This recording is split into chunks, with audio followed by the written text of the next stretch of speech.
ಜಿಲ್ಲಾಡಳಿತ ಹಾಗೂ ಜಿಲ್ಲಾ ಪಂಚಾಯಿತಿ ಉಡುಪಿ ಜಿಲ್ಲೆ ಇವರ ಪ್ರಕಟಣೆ. ಪ್ರಸ್ತುತ ದಿನಗಳಲ್ಲಿ ಸೂರ್ಯನ ಶಾಖ ದಿನದಿಂದ ದಿನಕ್ಕೆ ಹೆಚ್ಚಾಗ್ತಾ ಇರೋ ಹಿನ್ನೆಲೆಯಲ್ಲಿ ಹೀಟ್ ವೇವ್ ಶಾಖದ ಹೊಡೆತ, ಸ್ಟ್ರೋಕ್ನಿಂದಾಗಿ ಸಾರ್ವಜನಿಕರ ಆರೋಗ್ಯದ ಮೇಲೆ ದುಷ್ಪರಿಣಾಮ ಬೀರುವ ಸಾಧ್ಯತೆ ಇರುತ್ತದೆ. ಹಾಗಾಗಿ ಜಿಲ್ಲಾ ವಿಪತ್ತು ನಿರ್ವಹಣಾ ಪ್ರಾಧಿಕಾರವು ಮುಂಜಾಗ್ರತಾ ಕ್ರಮವಾಗಿ ಎಲ್ಲ ಸಾರ್ವಜನಿಕರು ತಮ್ಮ ಆರೋಗ್ಯ ಕಾಪಾಡಿಕೊಳ್ಳಲು ಹವಾಮಾನ ಇಲಾಖೆಯ ಈ ಕೆಳಕಂಡ ಸಲಹೆಗಳನ್ನು ಪಾಲಿಸುವುದು.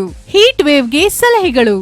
ಸಾಮಾನ್ಯ ಜನರಿಗೆ ವಿಶೇಷವಾಗಿ ಮಧ್ಯಾಹ್ನ 12 ಗಂಟೆಯಿಂದ 3 ಗಂಟೆಯವರೆಗೆ ಬಿಸಿಲಿನಲ್ಲಿ ಹೋಗುವುದನ್ನು ತಪ್ಪಿಸಿ. ಹೆಚ್ಚಾಗಿ ಬಾಯಾರಿಕೆ ಇಲ್ಲದಿದ್ದರೂ ಸಹ ಸಾಕಷ್ಟು ನೀರು ಕುಡಿಯುವುದು ಸೂಕ್ತ. ಸಾಧ್ಯವಾದಷ್ಟು ಹಗುರವಾದ, ತಿಳಿ ಬಣ್ಣದ, ಸಡಿಲವಾದ ಮತ್ತು ರಂಧ್ರವಿರುವ ಹತ್ತಿ ಬಟ್ಟೆಗಳನ್ನು ಧರಿಸಿ. ಬಿಸಿಲಿನಲ್ಲಿ ಹೋಗುವಾಗ ರಕ್ಷಣಾತ್ಮಕ ಕನ್ನಡಕಗಳು, ಛತ್ರಿ, ಟೋಪಿ, ಬೂಟುಗಳು ಅಥವಾ ಚಪ್ಪಲ್ಗಳನ್ನು ಬಳಸಿ. ಹೊರಗಿನ ತಾಪಮಾನ ಹೆಚ್ಚಿರುವಾಗ ಶ್ರಮದಾಯಕ ಚಟುವಟಿಕೆಗಳನ್ನು ತಪ್ಪಿಸಿ. ಮಧ್ಯಾಹ್ನ 12ರಿಂದ 3 ಗಂಟೆಯವರೆಗೆ ಹೊರಗೆ ಕೆಲಸ ಮಾಡುವುದನ್ನು ತಪ್ಪಿಸಿ. ದೇಹವನ್ನು ನಿರ್ಜಲೀಕರಣಗೊಳಿಸುವ ಆಲ್ಕೋಹಾಲ್, ಚಹಾ, ಕಾಫಿ ಮತ್ತು ಕಾರ್ಬೋನೇಟೆಡ್ ತಂಪು ಪಾನೀಯಗಳ ಸೇವನೆಯನ್ನು ನಿಲ್ಲಿಸಿ. ಹೆಚ್ಚಿನ ಪ್ರೋಟೀನ್ ಆಹಾರವನ್ನು ತಪ್ಪಿಸಿ ಮತ್ತು ಹಳೆಯ ಆಹಾರವನ್ನು ಸೇವಿಸಬೇಡಿ. ನೀವು ಹೊರಗೆ ಕೆಲಸ ಮಾಡುತ್ತಿದ್ದರೆ ಟೋಪಿ ಅಥವಾ ಛತ್ರಿ ಬಳಸಿ ಮತ್ತು ನಿಮ್ಮ ತಲೆ, ಕುತ್ತಿಗೆ, ಮುಖ ಮತ್ತು ಕೈಕಾಲುಗಳ ಮೇಲೆ ಒದ್ದೆಯಾದ ಬಟ್ಟೆಯನ್ನು ಬಳಸಿ. ನಿಲ್ಲಿಸಿದ ವಾಹನಗಳಲ್ಲಿ ಮಕ್ಕಳನ್ನು ಅಥವಾ ಸಾಕು ಪ್ರಾಣಿಗಳನ್ನು ಬಿಡಬೇಡಿ. ನಿಮಗೆ ಮೂರ್ಛೆ ಅಥವಾ ಅನಾರೋಗ್ಯ ಅನಿಸಿದರೆ ತಕ್ಷಣ ವೈದ್ಯರನ್ನು ಭೇಟಿ ಮಾಡಿ.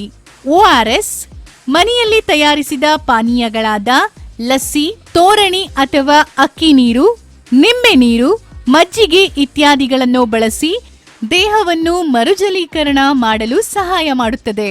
ಪ್ರಾಣಿಗಳನ್ನು ನೆರಳಿನಲ್ಲಿ ಇರಿಸಿ ಮತ್ತು ಅವುಗಳಿಗೆ ಕುಡಿಯಲು ಸಾಕಷ್ಟು ನೀರು ನೀಡಿ. ನಿಮ್ಮ ಮನೆಯನ್ನು ತಂಪಾಗಿ ಇರಿಸಿ. ಪರದೆಗಳು, ಶಟರ್ಗಳು ಅಥವಾ ಸನ್ಶೇಡ್ಗಳನ್ನು ಬಳಸಿ ಮತ್ತು ರಾತ್ರಿಯಲ್ಲಿ ಕಿಟಕಿಗಳನ್ನು ತೆರೆಯಿರಿ. ನೀವು ಹೊಲದಲ್ಲಿ ಕೆಲಸ ಮಾಡುತ್ತಿದ್ದರೆ ಟೋಪಿ ಅಥವಾ ಛತ್ರಿ ಬಳಸಿ ಮತ್ತು ನಿಮ್ಮ ತಲೆ, ಕುತ್ತಿಗೆ, ಮುಖ ಮತ್ತು ಕೈಕಾಲುಗಳ ಮೇಲೆ ಒದ್ದೆಯಾದ ಬಟ್ಟೆಯನ್ನು ಬಳಸಿ. ಪ್ರಯಾಣಿಸುವಾಗ ನಿಮ್ಮೊಂದಿಗೆ ಸದಾ ನೀರನ್ನು ಒಯ್ದಿರಿ.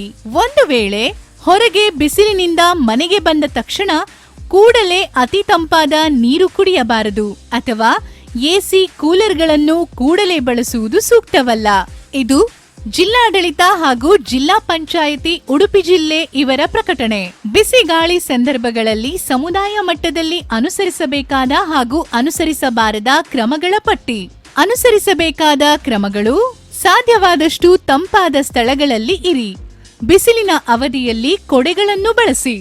ಸಾಧ್ಯವಾದಷ್ಟು ಹತ್ತಿಯ ಉಡುಪುಗಳನ್ನು ಧರಿಸಿ. ಸಾಕಷ್ಟು ನೀರು, ಮಜ್ಜಿಗೆ ಕುಡಿಯಿರಿ. ಹೆಚ್ಚಿನ ಬಿಸಿಲು ಅವಧಿಯಲ್ಲಿ ವಿಶ್ರಾಂತಿ ಪಡೆಯಿರಿ. ಹತ್ತಿಯ ಟೋಪಿಗಳನ್ನು ಬಳಸಿ. ಹೆಚ್ಚಿನ ಬಿಸಿಲು ಅವಧಿಯಲ್ಲಿ ವಿಶ್ರಾಂತಿ ಪಡೆಯಿರಿ. ವಾಸವಿರುವ ಕೋಣೆಯನ್ನು ತಂಪಾಗಿರಿಸಿ.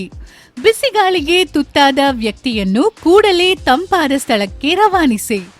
ಬಿಸಿಗಾಳಿಗೆ ತುತ್ತಾದ ವ್ಯಕ್ತಿಗೆ ತಕ್ಷಣ ಚಿಕಿತ್ಸೆ ನೀಡಿ. ಬಿಸಿಗಾಳಿಗೆ ತುತ್ತಾದವರಿಗೆ ಸಾಕಷ್ಟು ಕುಡಿಯುವ ನೀರು, ಮಜ್ಜಿಗೆ, ದ್ರವ ಆಹಾರ ನೀಡಿ. ಬಿಸಿಗಾಳಿ ಸಂದರ್ಭದಲ್ಲಿ ಅನುಸರಿಸಬಾರದ ಕ್ರಮಗಳು: ನೇರ ಬಿಸಿಲು ಬಿಸಿಗಾಳಿಗೆ ಒಡ್ಡಿಕೊಳ್ಳಬೇಡಿ. ಬಿಸಿಲಿನ ಅವಧಿಯಲ್ಲಿ ಕೊಡೆ ಇಲ್ಲದೆ ಹೊರಗಡೆ ಹೋಗಬೇಡಿ. ಕಪ್ಪು, ಗಾಢ ಬಣ್ಣದ, ತೆಳುವಾದ ಹಾಗೂ ಸಿಂಥೆಟಿಕ್ ಉಡುಪುಗಳನ್ನು ಧರಿಸಬೇಡಿ. ನೇರವಾಗಿ ಬಿಸಿಲಿನ ಝಳಕ್ಕೆ ತಲೆ ಒಡ್ಡಬೇಡಿ. ಹೆಚ್ಚಿನ ಬಿಸಿಲು ಇರುವ ಅವಧಿಯಲ್ಲಿ ಶ್ರಮದಾಯಕ ದೈಹಿಕ ಕೆಲಸಗಳನ್ನು ಮಾಡಬೇಡಿ. ಬಿಸಿ ಚಹಾ, ಮದ್ಯ ಸೇವಿಸಬೇಡಿ. ವಾಸವಿರುವ ಕೋಣೆಯಲ್ಲಿ ನೇರವಾಗಿ ಬಿಸಿಲು ಬೀಳುವುದನ್ನು ತಪ್ಪಿಸಿ. ಬಿಸಿಗಾಳಿಗೆ ತುತ್ತಾದ ವ್ಯಕ್ತಿಯನ್ನು ಕೂಡಲೇ ತಂಪಾದ ಸ್ಥಳಕ್ಕೆ ರವಾನಿಸಲು ತಡ ಮಾಡಬೇಡಿ. ಬಿಸಿಗಾಳಿಗೆ ತುತ್ತಾದ ವ್ಯಕ್ತಿಗೆ ಪ್ರಥಮ ಚಿಕಿತ್ಸೆ ನೀಡುವುದನ್ನು ತಡ ಮಾಡಬೇಡಿ. ಬಿಸಿಗಾಳಿ ಸಂದರ್ಭದಲ್ಲಿ ಚಹಾ, ಕಾಫಿ ಮತ್ತು ಜೇನು ಸೇವಿಸಬೇಡಿ.